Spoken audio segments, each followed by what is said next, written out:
Hello বন্ধুরা, আমি অর্পিতা আর আমার রান্নাঘরে তোমাদের অনেক অনেক স্বাগত জানাই। তো চলো আমার রান্নাঘরে আজকে আমি কি বানাচ্ছি তোমাদের সাথে শেয়ার করি। ও তার আগে কি দিয়ে বানাচ্ছি সেটা তোমাদের দেখিয়ে দিই। আমি আজকে নিয়েছি বেগুন আর ডিম।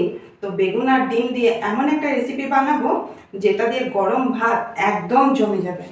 তার আগে আমার ভিডিওগুলো দেখো, যদি ভিডিওগুলো ভালো লাগে তাহলে আমার channel Arpita's kitchen and artwork একটু সাবস্ক্রাইব করে দিও প্লিজ। তাহলে চলো আর বেশি কথা না বলে রান্নাটা শুরু করে দিই। প্রথমেই আমি বেগুনগুলো এভাবে গোল গোল করে কেটে নিয়েছি। তোমরা যে কোনোভাবে কাটতে পারো।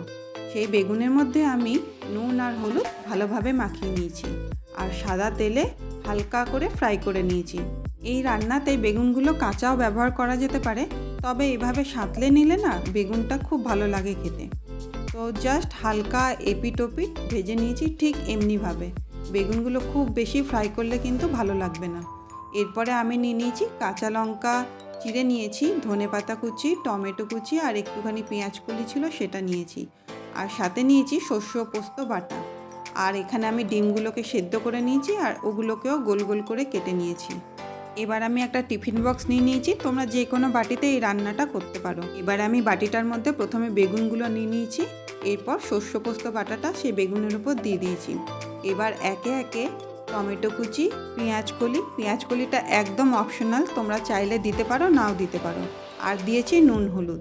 এবার সবগুলোকে একটু বেগুনের গায়ে ভালোভাবে মাখিয়ে নিতে হবে।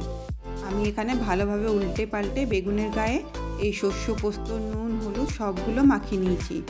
আর একটু বাটিতে করে জল দিয়ে দিয়েছি, যে বাটিতে শস্য পোস্তটা রেখেছিলাম, আর ভালোভাবে মিশিয়ে নিয়েছি। এবার উপর থেকে ডিমগুলো আমি যেগুলো কেটে রেখেছিলাম সেদ্ধ করে, সেগুলো একে একে এই বেগুনের উপরে সাজিয়ে দিতে হবে। এখানে খেয়াল রাখতে হবে কুসুমগুলো যেন ডিমের থেকে বেরিয়ে না যায়, তাই কাজটা খুব সাবধানে করতে হবে। এবার ডিমগুলো সাজানো হয়ে গেলে খুব হালকা হাতে শস্য পোস্তগুলো ডিমের গায়ে ভালোভাবে মাখিয়ে নিতে হবে। খেয়াল রাখতে হবে ডিমগুলো যাতে ভেঙে না যায়। আমার এখানে সব ডিমগুলো প্রায় ভালোভাবেই সাজানো হয়ে গেছে। এইভাবে আস্তে আস্তে আমি মাখিয়ে নিয়েছি সব মশলাগুলো।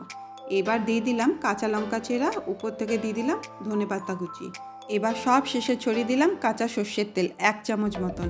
এই সর্ষের তেলে কিন্তু গন্ধ দারুণ লাগে। আমি অন্যদিকে জল গরম হতে দিয়েছিলাম, সেই গরম জলে আমি টিফিন বক্সটা বসিয়ে দেবো। এমন জল নিতে হবে যাতে টিফিন বক্সটা না ডোবে আর রান্নাটাও হয়ে যায়। আর আমি উপর থেকে ঢাকা দিয়ে দিয়েছি। প্রায় 10 মিনিট রান্না করলেই রেডি হয়ে যাবে এই বেগুন ডিম ভাপা। খেতে কিন্তু দারুণ হয়। আমার এই বেগুন ডিম ভাপাটা তোমাদের কেমন লাগলো আমাকে কমেন্টে একটু জানিও।